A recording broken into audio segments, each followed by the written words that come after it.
ইরানের সর্বোচ্চ নেতা আয়াতুল্লাহ আলী খামেনির মৃত্যুর পর ইরান থেকে ইসরায়েলি অবস্থান লক্ষ্য করে অন্তত 7টি দেশে মিসাইল ও ড্রোন হামলা চালানো হয়েছে। ইসরায়েল ছাড়াও মধ্যপ্রাচ্যের বিভিন্ন দেশগুলোতে ইসরায়েলি ও মার্কিন সামরিক বা কৌশলগত স্থাপনায় এই আক্রমণগুলো করা হয়েছে। যেই সব দেশে এই সব আক্রমণ করা হয়েছে সেই দেশগুলো যেমন ইসরায়েলে সরাসরি তেল আবিব, হাইফা, বীরশেবা এবং বেইত শেমেশ সহ বিভিন্ন শহরে ব্যালিস্টিক মিসাইল ও ড্রোন হামলা চালানো হয়। সংযুক্ত আরব আমিরাত আবুধাবিতে অবস্থিত ইসরায়েলি দূতাবাস সংলগ্ন এলাকা এবং বাণিজ্য কেন্দ্র দুবাইকে লক্ষ্য করে এই হামলা চালানো হয়েছে। কাতারে অবস্থিত মার্কিন ও সংশ্লিষ্ট স্থাপনায় হামলা চালানো হয়েছে।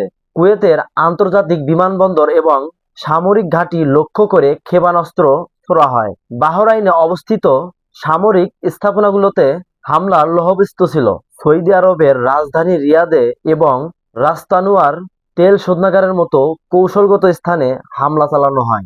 ইরাক ও জর্ডান এই দেশগুলোতে অবস্থিত মার্কিন ও ইসরায়েলি সংশ্লিষ্ট ঘাঁটিতেও হামলার খবর পাওয়া গেছে।